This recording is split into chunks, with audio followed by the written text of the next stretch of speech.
indeed I have, madam, and feel much the better for it. Ah, they say their waters on earth under the surface of houses goes above. And they say right, madam. Upon my soul, there's no place like Bath. Men take the waters to cleanse the inner man, and the mistress for freedom from physical desire. With the result, it is no use looking for a husband in Bath. Not a wife, for that matter, either. It is all a question of lusting for whatever you fancy. If dropsy or ague should happen to plague you, a person of substance knows where to convene. Go beat out a path to the pump room and bath. You may not be cured, But at least you'll be seen. take tea with a duke in a powdered peruke. See a duchess on crutches if such is your sport. But great though they are, undressed in a spa, they look much the same as the ordinary sort. My journey back to England turned into a nightmare. We sailed into horrific storms. Our ship was near destroyed, and my cargo up to Tobacco completely ruined. I thought my last moment had come. It may still come. I've written to my mother for help, but if she doesn't send it soon, I face starvation and certain death. I've come to Bath to wait. To pass the time, I go out and about in society. All history teaches there's no need for leeches, for Bath's been the place since the heyday of Rome. Your goiter or gout will be cured, there's no doubt. But if you have pox, please stay at home. Each day you may gaze on a secret liaison between, say, a prince and some fair ingenue. While odors of sulphur will clear out your skull for the secret liaisons and wait there for you.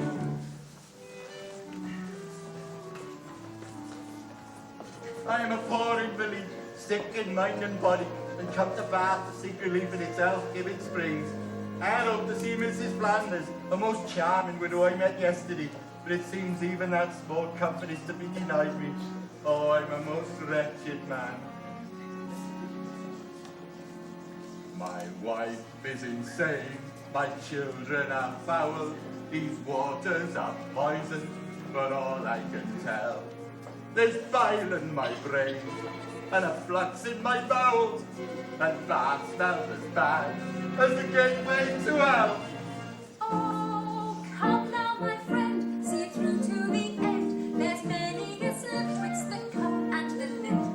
Well, since you're so nice, I shall take your advice, and if you will support me, then go for a dip.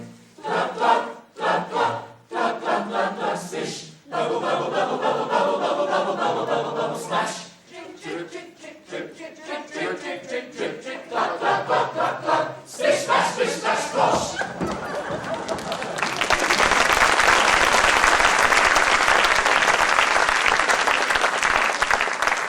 Ah, Mrs. Flanders, I'm a poor sick man and your company gives me such comfort. In fact, I propose to move into the same lodging house as you. I feel you're alarmed at the prospect. Oh, no, dear friend, forgive me. I was merely thinking of myself and my financial difficulties. So selfish in view of your troubles. I have been the selfish one. I had no idea you had money worries. Why, yes, dear friend. I shall soon be forced to beg on the streets. Ah, God counsels charity in such matters. You see this little flap in my beers? Yes. How very cunning. Open it. Mr. Biggins. No, look. Oh, it's full of gold coins. How would you like a handful? Well, there's no one else here, is there? Give me a hand. I can't have my little butterfly starving to death now, can I? Oh, Mr. Biggins. Thank you. Ours is a perfect friendship, mutually supportive. Have a rest, Mr. Biggins. Have a guinea, Mrs. Flanders. Thank you. What devil has put the following thought into my head? Oh, Mr. Biggins.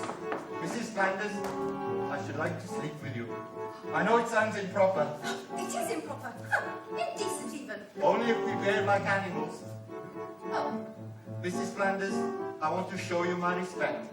I want us to sleep together like brother and sister. no. That's not a good idea. I meant no offense. You mistake my intent. Our love will be pure as a fading of wood. I swear not to touch, and my illness is such Were I even to try? Well, I don't think I could. But won't that bring strife to your marital life? I'm the worst sort of wife that a man ever had. Our marriage went sour from its very first hour. When I brought her back home, I found she was mad. It seemed cruel and heartless to refuse. And besides, old habits die hard.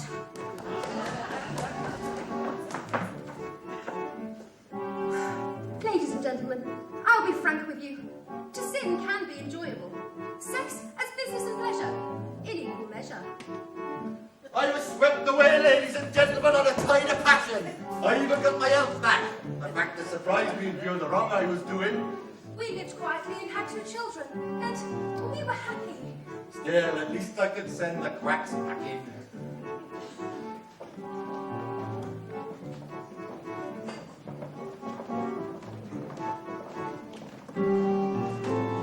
Men who are wealthy should try to stay healthy. Of all the world's scoundrels, the doctor's the worst.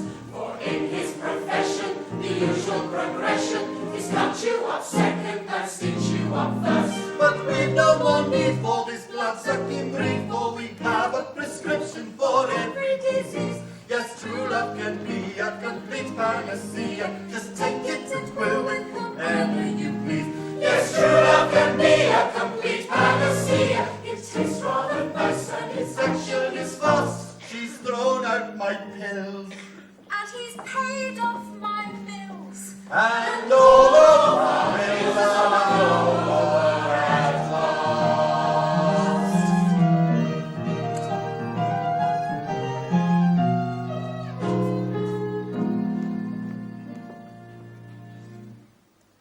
Frail man, beware.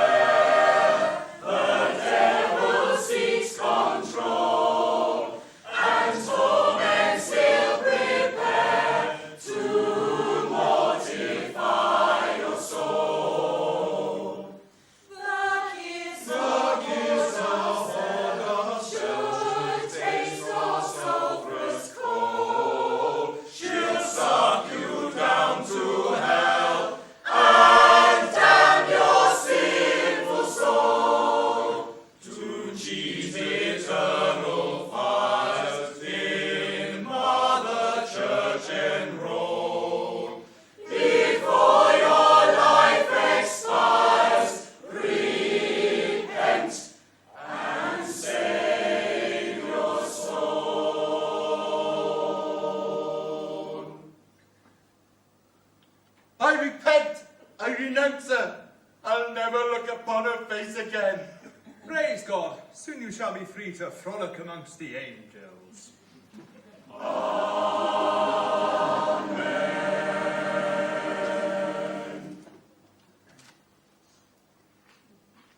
Madam, having been at the edge of the grave, I am by the unexpected and undeserved mercy of heaven restored again.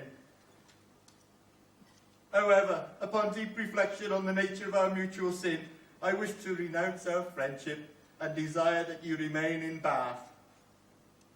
I enclose £50 towards the cost, and furthermore request you send our son to me to be brought up here in London.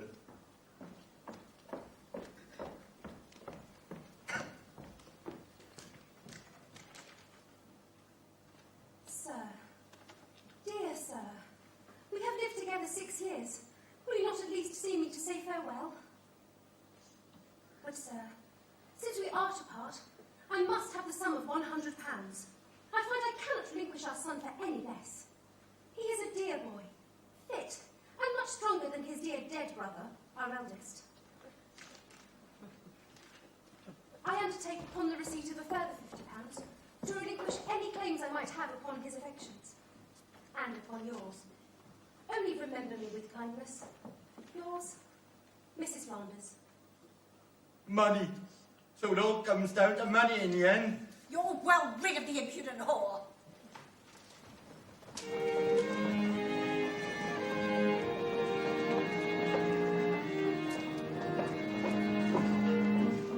I have £100 there, and some monies Mr. Biggins gave me during our time together, and some few pounds sent by my mother in lieu of a second cargo of tobacco. In all, nearly £200. Enough to live on for 2 years, perhaps, but no longer. And since I'm nearing 42, I must hasten to do what I can to improve my chances on the marriage market. Once more to London, then, and once more to spread rumour. Ah, landlady, have you rooms to let? I do. Oh, indeed, I will take them. But I hope I may rely on your discretion. Oh, of course. Very well. I tell you this in the strictest confidence. I'm a widow, with a fortune in stocks and shares, all in my own name. Widows such as I are much sought after on the marriage market, and lest this knowledge fall into the hands of adventurous scoundrels and tricksters, I ask you to give it out that I am poor. So I beg you, keep my secret. There is nothing like a secret for opening a woman's mouth.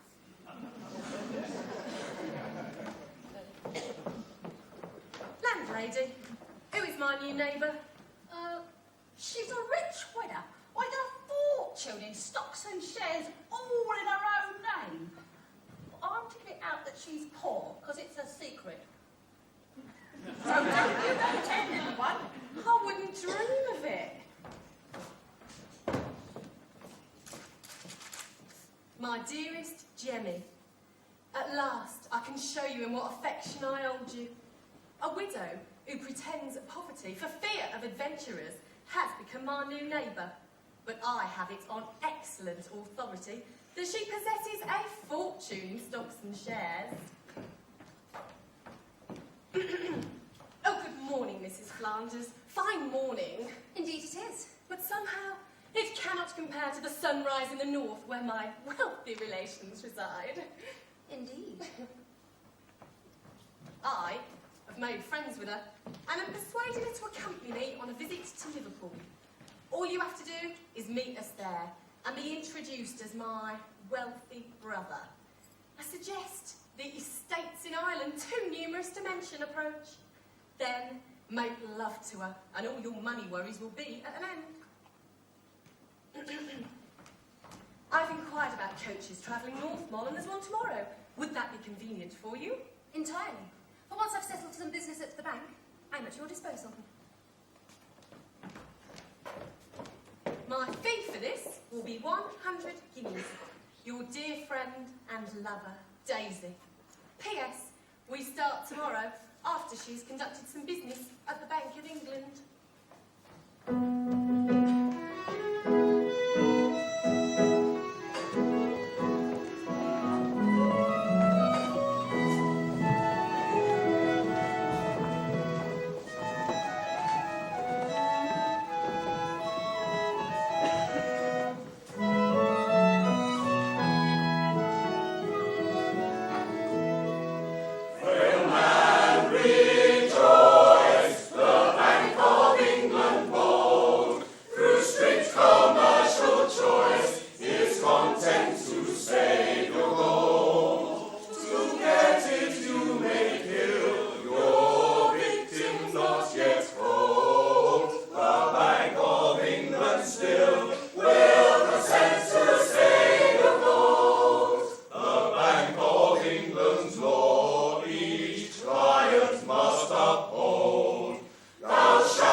Much of an investment, is it? Now look here, my dear, I'm a busy man, much too tied up to advise on such trifling sums.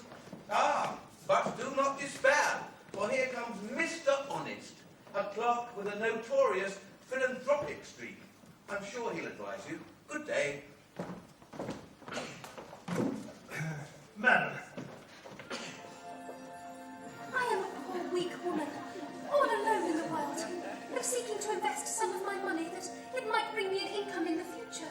But I fear my poor widow's mite is hardly enough to warrant your attention. £50 isn't much, it's true, but greater interest may accrue. I'd take a sum of any size for the loan of a look from your lovely eyes.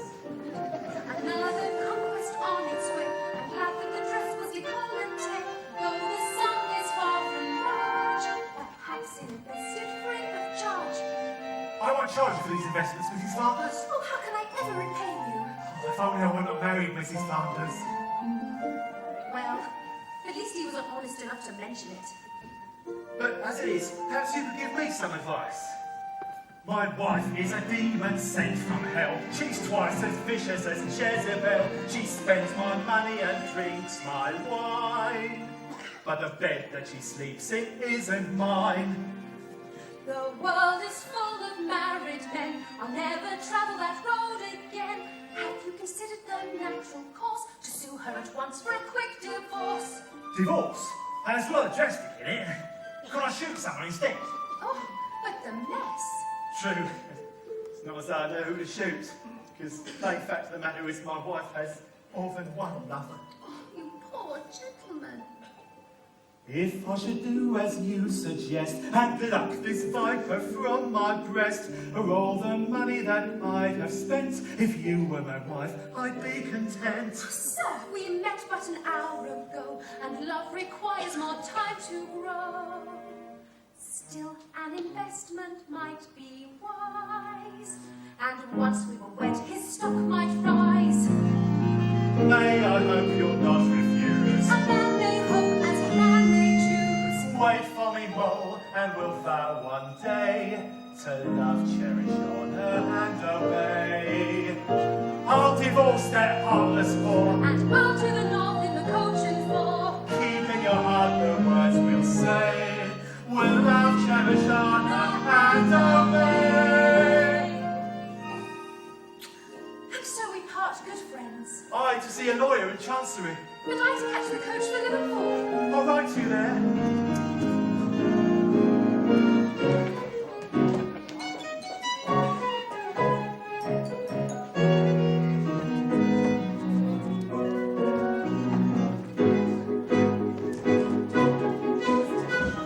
Coach to Liverpool, leaving in 5 minutes. 5 minutes.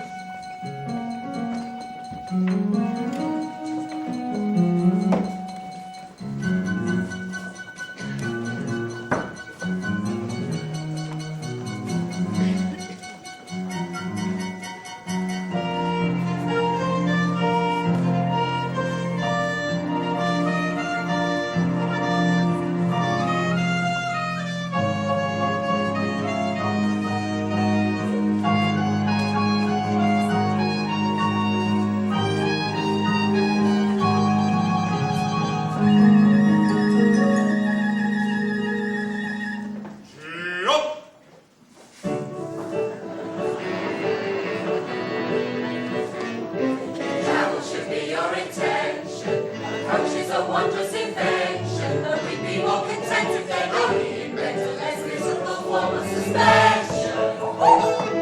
There's no chance of stopping for miles. Very hell with the piles. The first unknown is thrilling, the second is frankly killing. By noon you've lost a feeling, And you know they be added to which you can still end up dead in a ditch.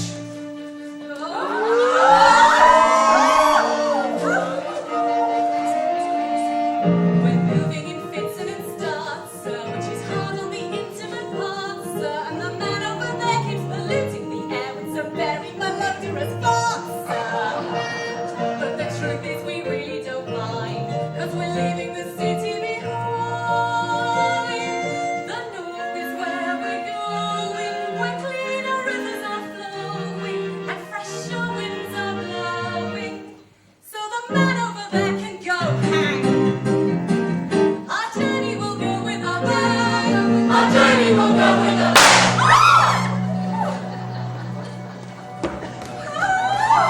Well, stand and deliver me fine young girls, with your pretty frocks and your flowing curls, and over your rings and your strings of pearls, not forgetting that delicate brooch. My brother will have his small joke, I fear. Me sight's unclear. Is that you, me dear? The wealthy widow from London's here. Fool! You've held up the wrong bloody coach! What? Is that you, Daisy? Yes, and that is Mrs. Flanders. It's this mass. The eye holes are too damn small. Please forgive one of my brother Jenny's little jokes, Moll. He does so love to dress up and impersonate a gentleman of the road. Rich men must be allowed their harmless little eccentricities. Mrs. Flanders, a name to tangle with. My apologies, dear lady, for any alarm I may have caused you. Would you be so kind as to let me make amends by consenting to ride behind me? I find myself delighted to accept.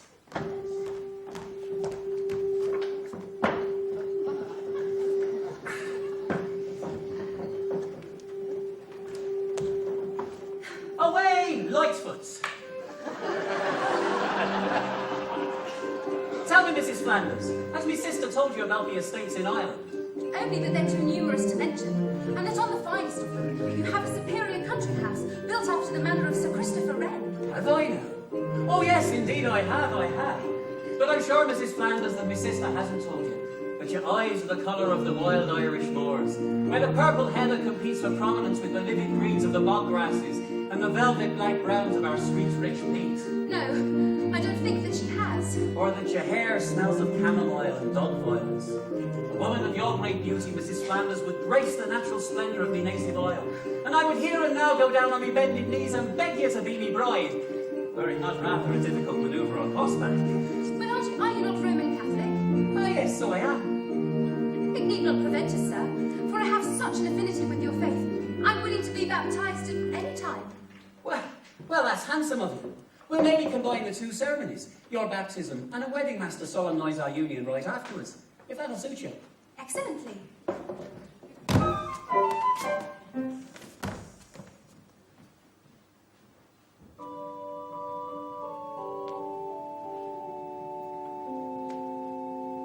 Wait for me, Moll, for I'm almost free. Soon I shall have the divorce decree.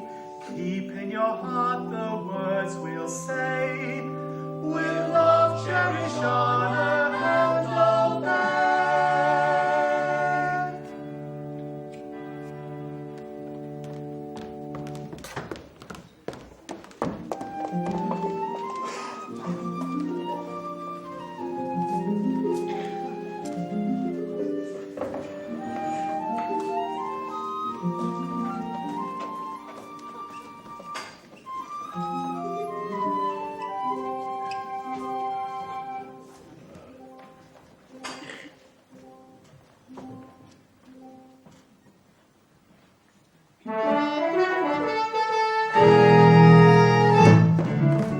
Ladies and gentlemen, sex as highway robbery.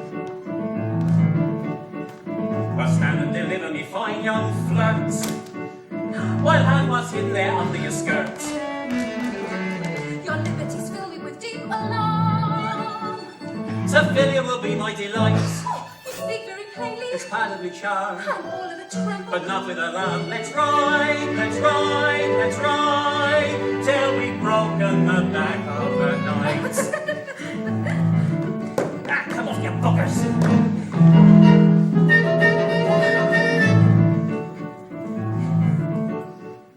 My jewel case may be too hard to force.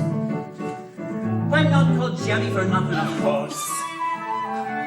You're very sure of success, I see. I'm a devil at breaking in. Oh, give such a scream that the dead will arise. You've already raised something hot in these skies. Let's ride to a place where you never have been.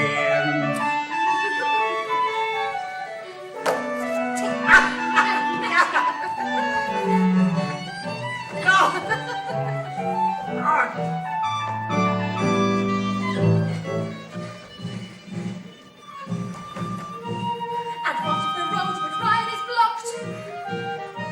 Me powder's dry and me pistols cocked. What man will threaten a maiden so? A desperate man and more. Show mercy, I beg you. I'm down on my knees. I'll service you, madam, however you please. We'll ride, we'll ride, we'll ride, we'll ride, oh, we'll ride, as we never have ridden before.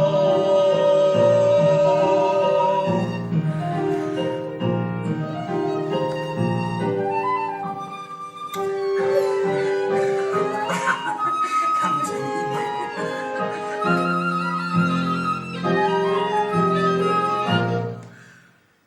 I'll treasure your wife, sure you'll not be misused.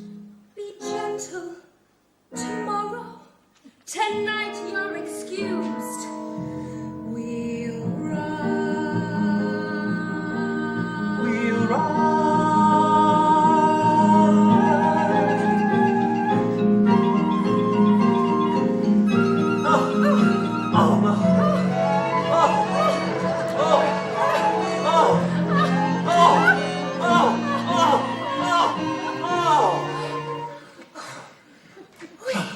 We rode like the wind, and we rode with a will, a stunning display of equestrian skill. Whoever thought that I'd ever take such a wonderful ride, such a magical, wonderful, glorious, strenuous ride.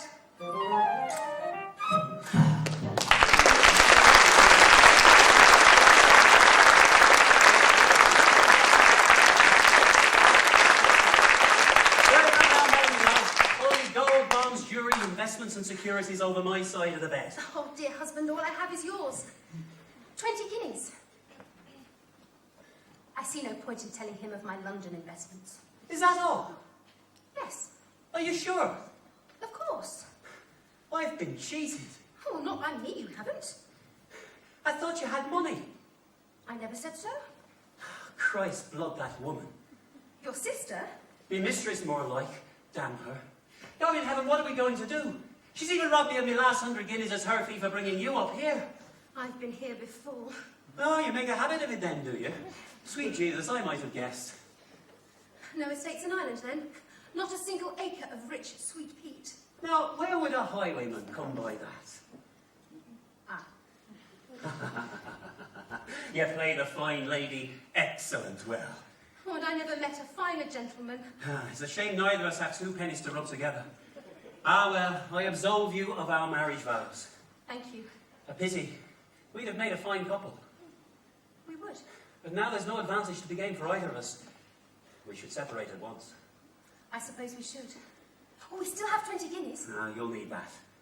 I could sell me horse. You'll need that. Me wedding ring. And mine. You keep them. You'll need them to give to someone else. Why, that's true. Farewell, then, dear wife. Farewell, sweet husband. The hour is late, and I ought to go. But the night's so cold. Still, I ought to know. If things were different then, Hush, I know. we'll take care of the ring on your finger. Ah, but don't go yet. You forget your glove. You are kind, dear sir. That I am, dear ma'am. Your eyes shine bright as the sun, my love. But it's late. Far too late to linger. The hour is late, and I must be gone. Though I'll always pine for those eyes that shone. The road is hard that we're traveling on, so may God and the angels speed you. Oh, my love, tomorrow's another day, and we'll find our happiness where we may. But think of me as you make your way to wherever your journey may lead you.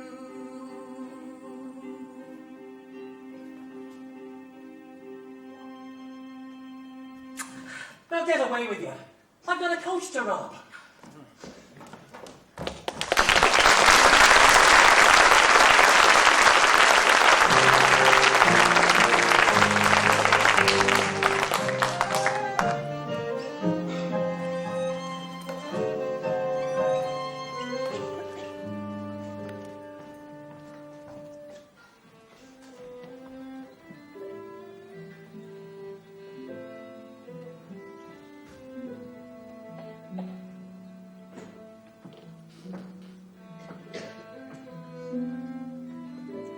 society abhors a whore.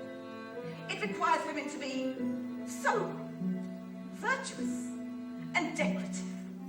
But how can they be when that same society encourages lasciviousness in gentlemen? It is a curse of our sex that we invariably end up bearing the fruits of others' temptation. This house is licensed by the parish for the lying in of ladies and the delivering of babies. And it is my misfortune to witness the sorry plight of many a poor woman caught in society's trap. Oh, of course, I do what I can to help its sad victims. And on account of most of the services I render are, how shall I put it, best performed under the cover of darkness, I am known as Mother Midnight. Oh, good morning, Mrs. Flanders, and how are you today? A trifle heavy. Well, here's one of those letters forwarded on from Liverpool for you. The wheels of the law turn awful slow, and I'm still married, but even so, my heart is heavy and life is brief. To have you would bring me some relief. There wouldn't be room in the bed. Poor Mrs. Flanders. The contents of her letter trouble her. Doubtless she'll confide in me in the fullness of time. Oh, rest a while, dear. He's not ready yet. Oh, here's another one of those letters sent on from Liverpool. Perhaps it's as well that you're not here, or I might lose control, I fear. You'll never know how much I'd chafe to place a deposit in your safe. Sweet Jesus, don't they ever think of anything else?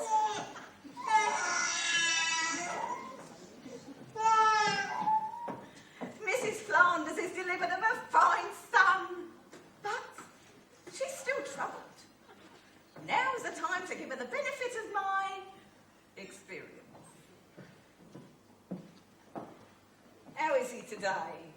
He so reminds me of my husband. Oh, he's a little pet, isn't he? I miss him. Why don't you write to him and tell him he's a father? I don't know where he is.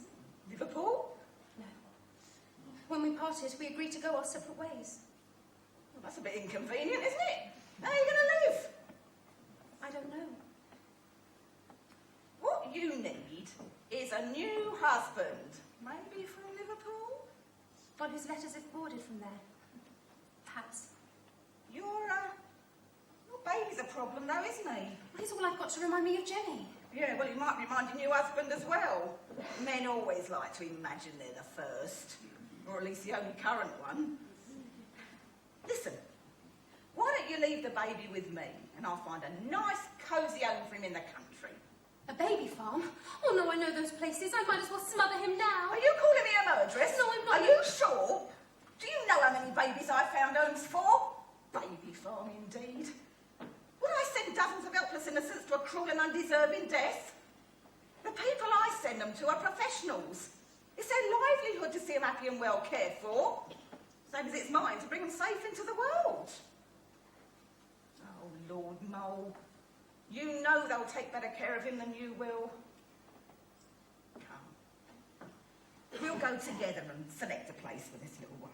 And you shall choose his new home yourself. Oh, I almost forgot. Here's another one of those letters from Liverpool.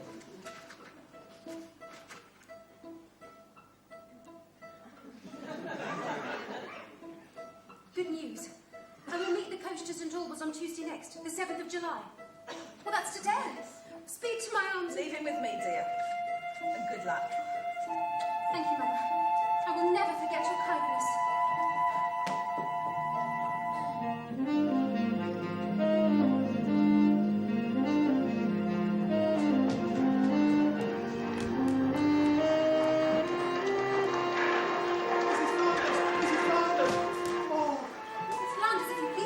Mrs. Flanders, but I've got to tell you my good news. The whore has gone where it's always hot. My wife herself has untied the knot. Her first good deed in her whole damn life was to slit her throat with a butcher's knife. She is well and truly dead. Does this mean that we can wed? When these papers you have read, we're off to the church and straight to bed. Hey! Mr. Honest, I can't marry you here. Not in a coaching house by the side of the road. Where should we sleep the night? Here, dear. We may only be a small inn, but we're very friendly. And my husband and I will be only too pleased to lend you our bed. I shall put fresh lavender in it for you, and I'll make you a special breakfast of roasted duckling and ribald flummery. How could she refuse? Ladies and gentlemen, sex as a reward for being a good boy. I mean, sex as fair exchange for marriage and respectability. Proof of my wife's death, proof of my divorce proceedings, proof of the success of your investments, proof of my financial solvency and relative prosperity, proof of my continuing employment at the Bank of England, and an invitation to take tea with my mother at her residence in Hove. What more could a woman want? I'm yours. At last.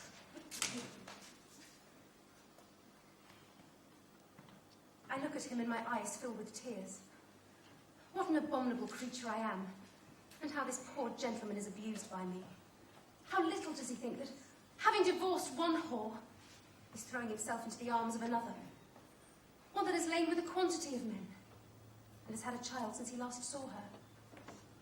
Poor gentleman. I love you, Mrs. Honest.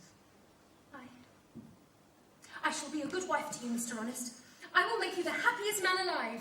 And she has! She has! We returned to London, two turtle birds, where we lived a delighted life of a happily matched couple. Until, wretched man that I am, I one day learned that tremendous fortunes are to be made by investing in a company based in the South Seas, and recklessly involve our entire capital in the project. And now, dear wife, the axe must fall. The South Sea bubble has burst us all. Our lives are squeezed in debt's cruel vice. For now we're as poor as two church mice. Courage, husband, do not fret. Though we admire so deep in debt, what we have lost can be re-won. Never give up till the race is done. What shall I do now we're so poor? We'll do what the poor do, just endure. No, I must die and join on high the glorious banquet in the sky.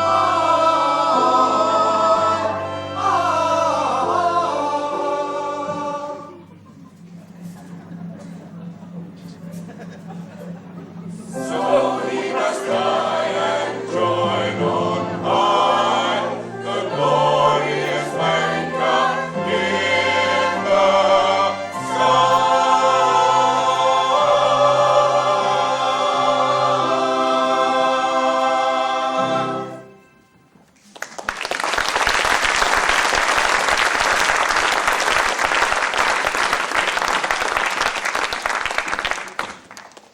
With the death of Mr. Honest, I must face facts. I'm 50. I'm penniless. My looks are gone, and with them my source of income. I'm no better off than I was at 5 years old. Worse off. I have a child to support, and it is now impossible that I should find another husband. All romance and pleasure, all the satisfaction and excitement of being an object of desire are gone. What man would look twice at me now? One losing his eyesight, or his wits. Oh, dear God in heaven, help me. Help me to find work.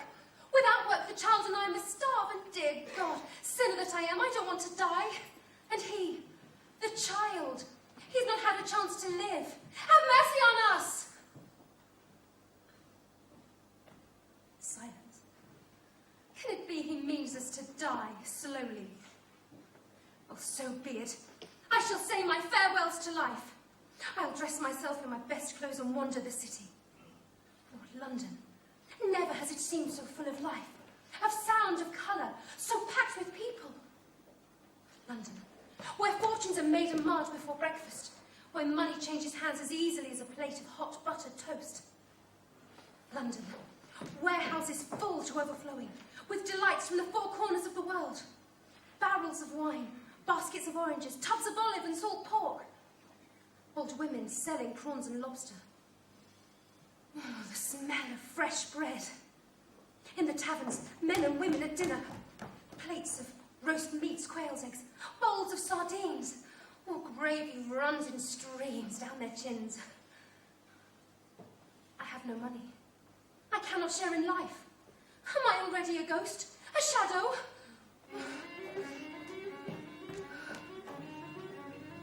I go into a graveyard to escape. Quiet and still. The tombstones, almost friendly. Dull. Grey. Well, here lies Moll Flanders, waiting. For the resurrection, for justice, for mercy. Oh, I long for death, for the ground to open, to hear the rush of wings as the dark angel swoops. Jump steps. Oh, what's that? That's familiar already. Jump steps. A small human form. A goblin, an elf, a child's ghost. No, it is a child, a girl. The moonlight catches on something silver at her throat. It sets her apart. A child in a silver necklace. Jump steps. Oh, Lord, child, how you make me start. Oh, don't be frightened. You startled me. Oh, I'm sorry for that, but why are you here? This is no place for a little girl. No one would hear a scream for help. I live on the other side. What were your parents thinking of? No one hurt me in a churchyard. The world is full of evil people. They haunt places like this. Understand. Oh, no, don't go. Stay. I have children of my own. Oh, show me your dolls. Oh, we're friends now, aren't we? I see. Together. Oh, that's it. I could kill her and take the necklace. I'm scared. Oh, no, wait, child. Your hair is caught. I'm sorry, Miss. Now, I'll watch you till you're out of this place. Thank you. What have I done? I only took the necklace when I could have killed her. Oh, they'll hang me if they catch me with it. Oh, no, I'm not a thief. No, no. Stop! Thief! Stop! No, I'm not a thief. No, no.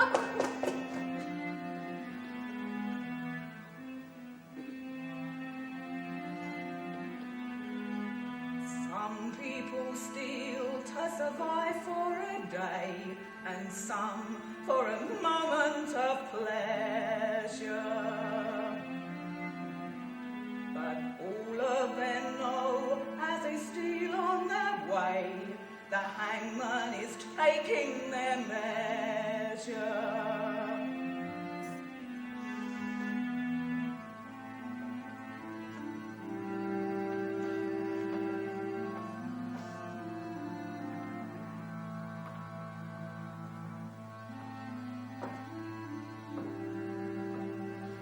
They say that fate's uncertain, but one thing a woman can be sure of is that once she passes 45, her looks will wither faster than a spring violet. But I must say, I am shocked at the sight of my former client, Mrs. Flanders. Her skin hangs on her like an old petticoat. Ooh. How is my son? Oh, he's well, he's very well. Life has not dealt kindly with me lately, Mother. I'm once more a widow. With another child. Can you place him for me? Why, certainly. I'll place him with his brother. But I will ask you to pay for him in advance. All right, then. Goods, if not money. Would you take this? A present from my husband. It's a little on the small side, isn't it? Yes, he wasn't always practical. Best I buy this from you outright, I think, and dispose of it at once. When you said he was impractical, does that mean there's a stolen goods he bought? Oh, no, not stolen. No, how could you think that? He was an honest man. It's a trade, Moll. Thieving's a trade like any other, and for us poor women, it's one of the few we can actually work at. You can be damn sure that all those lawyers and churchmen and all those fine gentlemen of commerce will not want to rub shoulders with the likes of us. Oh, dear me, no.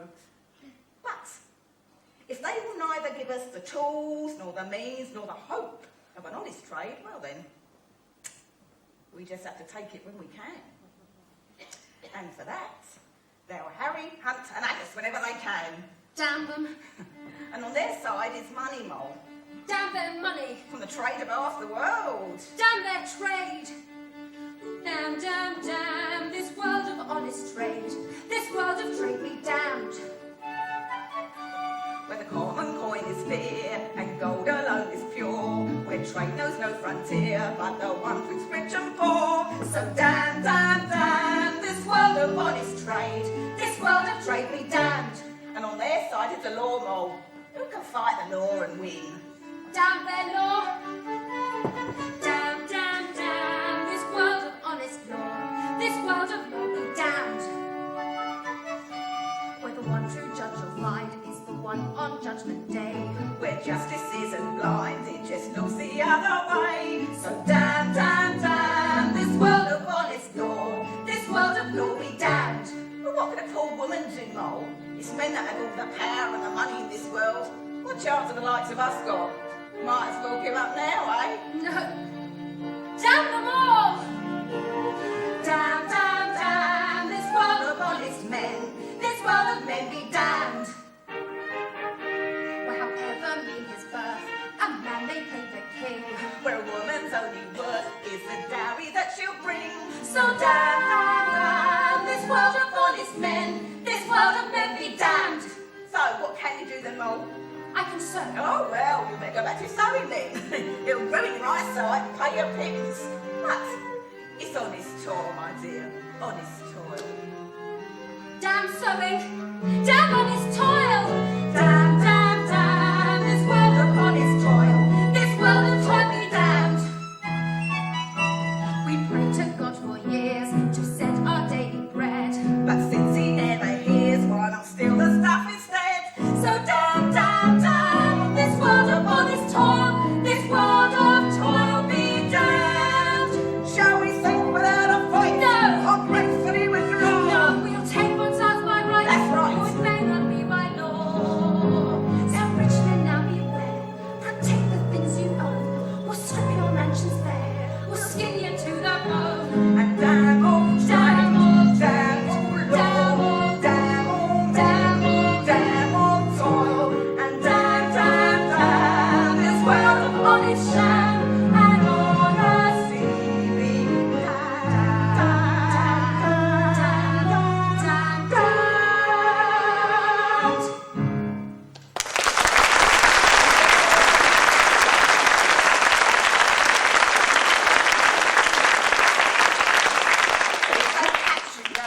Don't you ever forget that. I shan't. That's what they all say. So how come the crows are so fat round Tyburn way? Just one mistake, Moll. One slip. One little bit of carelessness, and that's all it takes. So you learn to be frightened, and you learn to use that fear, and you harvest it for the day you think you know it all. Oh, I'll get your teachers, Moll, the best there are. And you'll learn it all. Shoplifting, pickpocketing, counterfeiting. Do you know there are more ways to cheat a man's money than there are to cheat his arts? And anything you bring me, I shall get rid of for a fair price. For I sit at the crossroads where the traffic is busiest. So, let's begin. This time you met an old friend of yours. Alice? Daisy!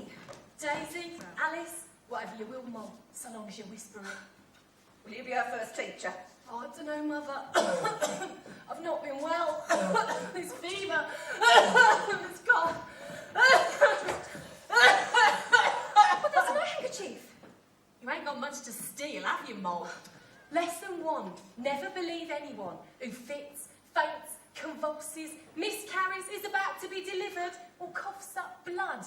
We use them all as diversions when we're picking pockets and cutting fob watches. We work in pairs. And if someone drops down dead beside you, wait until they're sinking before you believe it. Come on, I'll show you.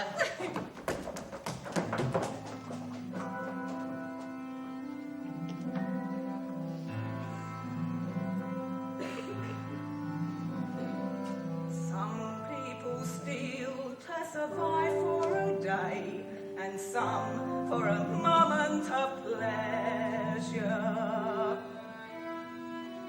But all of they steal on their way. The hangman is taking their measure. You can bargain your soul for a morsel of bread, but none of your bargains will pay you. And for all of God's creatures, there's none better fed than the worms in the earth where they'll lay you.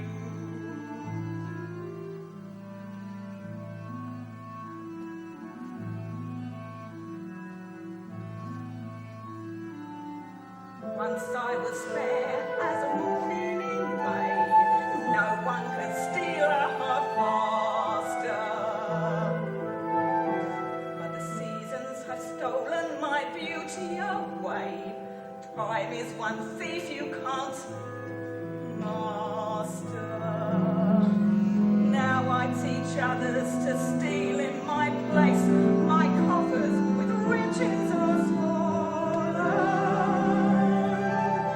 But each morning I know, as I look at my face, that each morning too has been stolen.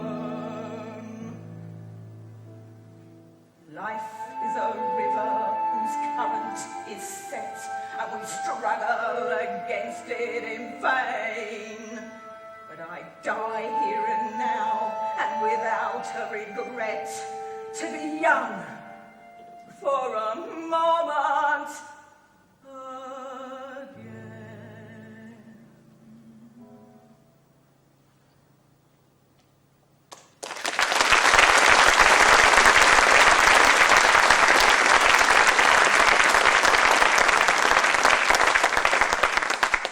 She learns fast.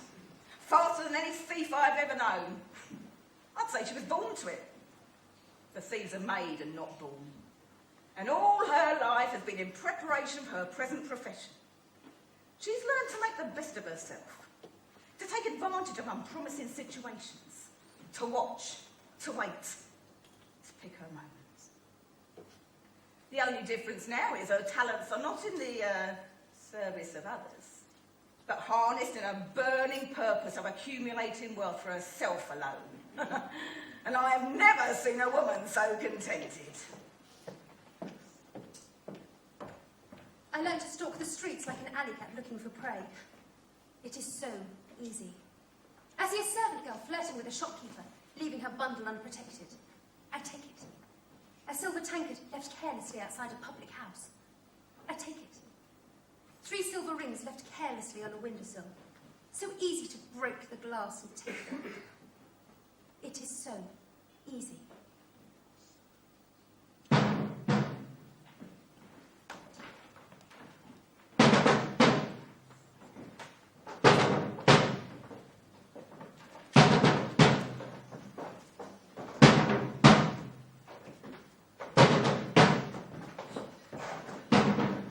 Poor Daisy.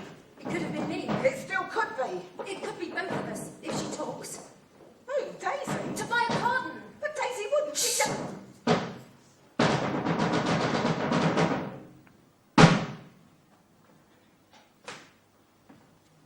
Poor Daisy. Thank God. How can you be so uncaring, Moll? Daisy was a good friend to us and she would not inform on us. So it seems. Neither would I. You're like a daughter to me.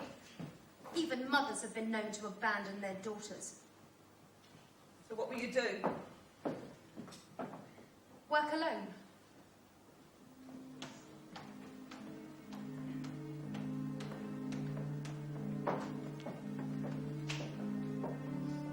I shall work alone, and alone I'll face the dangers. For alone we live, and alone we die. And if I should hang, not a soul would cry.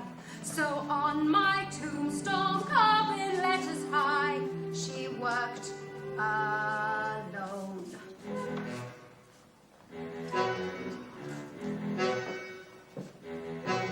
When a man's in trade and his livelihood's in danger from a person who can pick a lock, so I bought a dog to protect my goods. so vicious as the savage that your knees would knock. But what a shock! For a robber came, Moll Flanders was her name, and she stole everything that she could sell, sir. She emptied out the drawers, took the handles off the doors, and she nicked a bloody dog as well, sir. It's not funny. Since I've worked alone, I have come to quite enjoy it. Though I'm poor no more and my needs are few, still I couldn't stop if I wanted to. It's nice to know there's something you can do so well alone.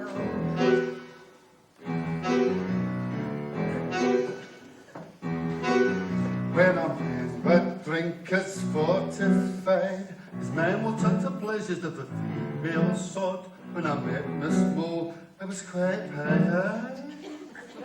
So we turned into an alley for a moment's sport. Or so I thought.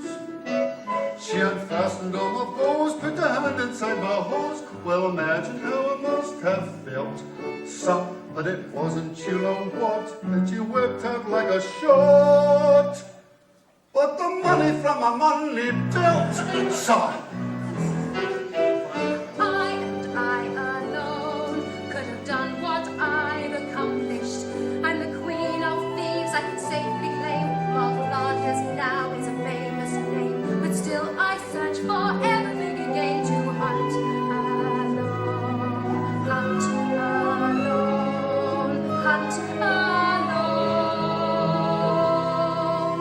alone. When a man's a judge, as I'm proud to be, he should aim to support the law in every way. So when Moll Flanders burgled me, I should have told the constables some day.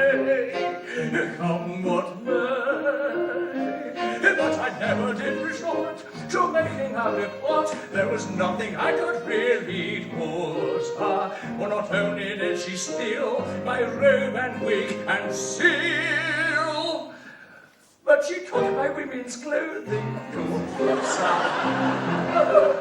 But she put her noses out of joint, her career we intend to check, sir. She stretched our patience to its breaking point.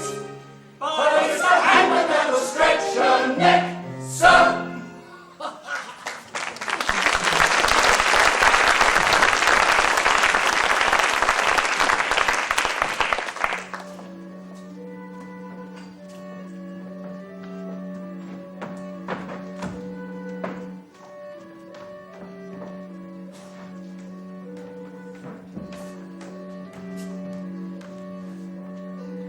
You, woman, over here. Is this fine specimen so blinded by his appetites and befuddled with drink that he cannot tell the difference between a gentlewoman and a whore? Come with me, whore. Let's find some dark alley where we two can dally on Venus's shore. Do you take me for a whore, sir? I'll take you whatever I want, madam. See before you, squire, one up from the country, one who hunts for his pleasure, whose blood is fired by the spirit of the chase. And of course the hair, madam. Run, run, run, little hare, till your throat's ripped out. Your death cry sharp on the autumn air. To be blunt, madam, so I like my women as well. And your name, sir? Robert! What is he? Cyril! Cyril! But how can he use his dear dead brother Robert's name in these foul circumstances? It is not to your liking? No. But names are unimportant for our business. If you will but remove your sword and follow me, I'll serve you. Oh, I'll make you sore, my fine young sprite. I may be tight, but I'll wager you're tighter. Let's tarry no more. My needs need fulfilling, and if you'll prove willing, I'll give you a shilling. So come, come, come, come lie with me. Ladies and gentlemen, sex as a means to an end. In this case, revenge. When a man's dressed up for a night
Even his breeches. What did he do to deserve such rough treatment?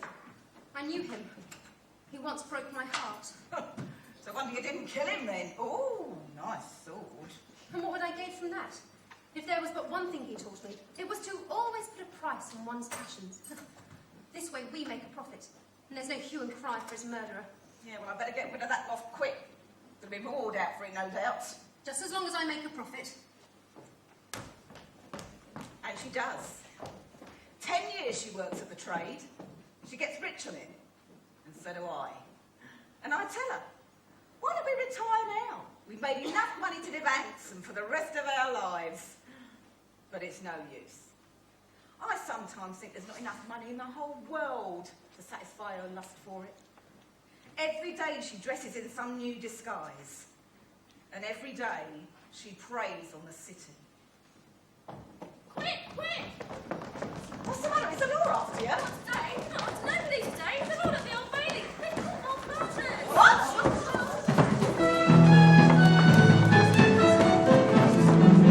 Here, where's my dog? I saw her, sir. My master keeps the warehouse.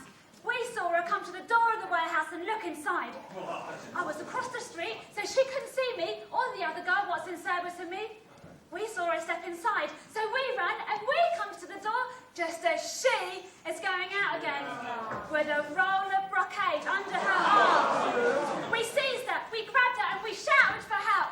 We caught her red-handed, and if you've got any sense at all, you'd hang her to death. Out to the mouths of babes and sucklings. Hang, hang, hang, string up the cursing whore, and let the whore be hanged. Let's hear her backbone crack as she takes her final drop. Let's watch her tongue turn black. Let's see her eyeballs pop. Let's hear her backbone crack as she takes the fire. She shakes the fire. Let's watch her tongue turn black. Let's see her eyeballs pop. So hang, hang, hang. Let's send her on her way. We need a holiday. Welcome to Newgate, Mrs. Flanders. Welcome home, Moll. Got here in the end, didn't ya? We've been waiting a long time for you, Moll. You're here at last. This is hell. Lawbreakers always end in hell. Caged like animals, crawling with vermin, stinking of vomit and gin, waiting impatiently for the hangman's noose.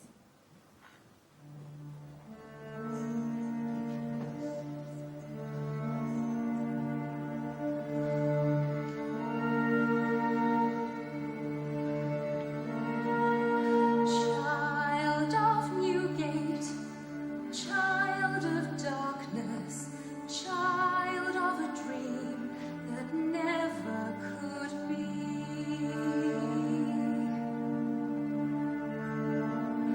The rope is spun, my life is done.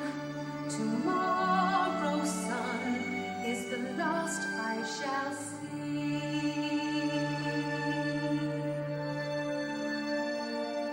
Every sin I've ever committed, every crime, every hurt, every wrong,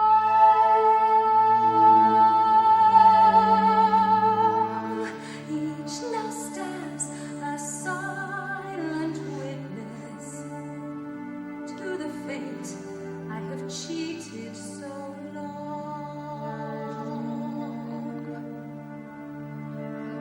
This is where I was conceived, where I was born. It is right I should end my days here. This is surely divine intervention.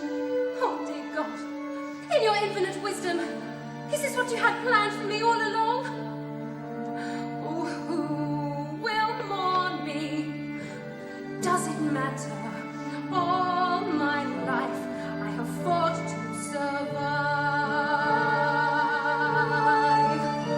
Oh, but oh, the shame and the pity to take my life when I feel so alive. Blind we're born and blind we struggle, and all we have is illusion.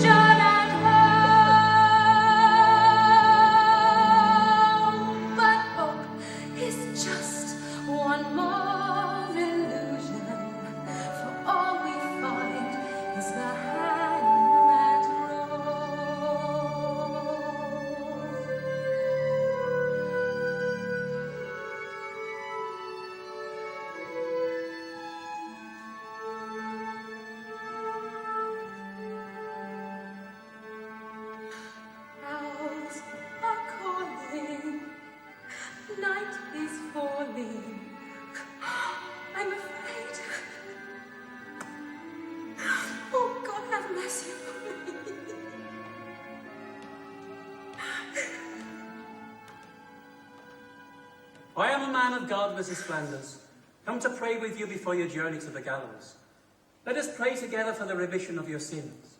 Repent, Mrs. Flanders, so that your soul may depart your poor bruised body and wing its way upwards like the lark towards that haven wherein resides God's truth and justice. Tell me, Mrs. Flanders, were you baptized? Yes.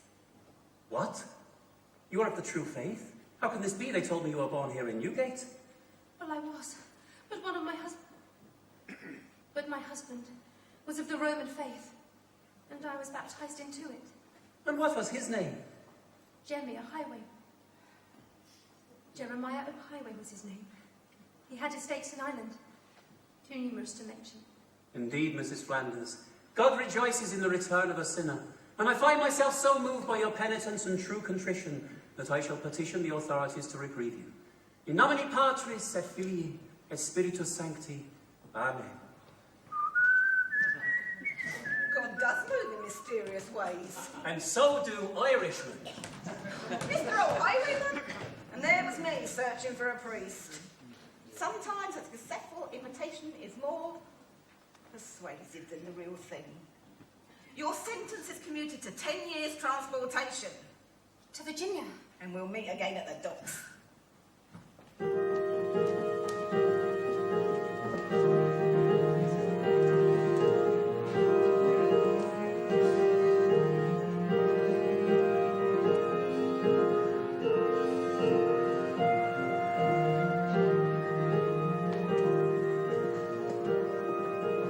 Don't worry, Moll.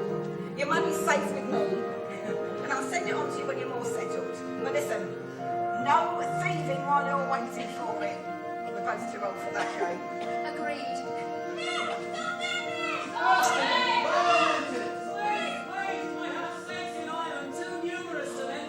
I know that voice. Quick, buy them off. And since Jemmy was responsible for my reprieve, it seems only fair that I should be responsible for his. And after all, what are partners for?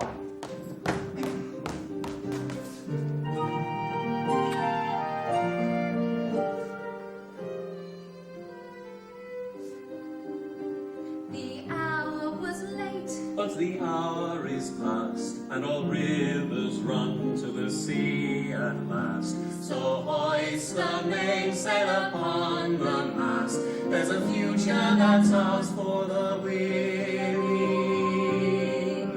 Oh, my love, tomorrow's another day, and we'll find our happiness where we may. But in your arms I will truly say, every day is another beginning. Ladies and gentlemen, sex as friendship, and a good alternative to playing cards on a long sea voyage.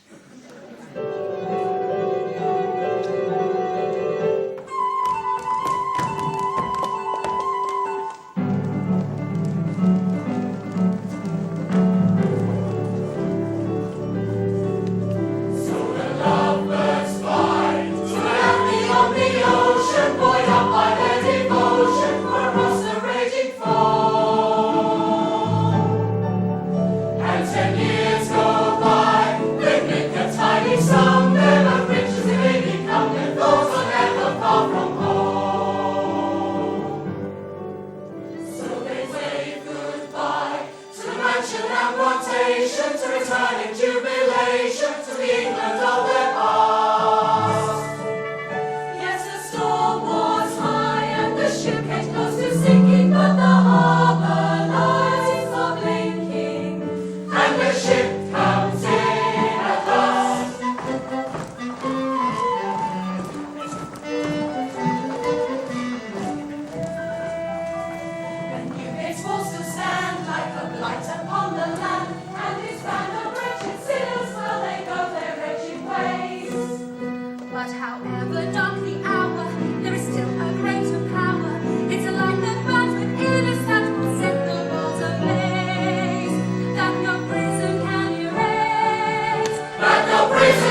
Bye.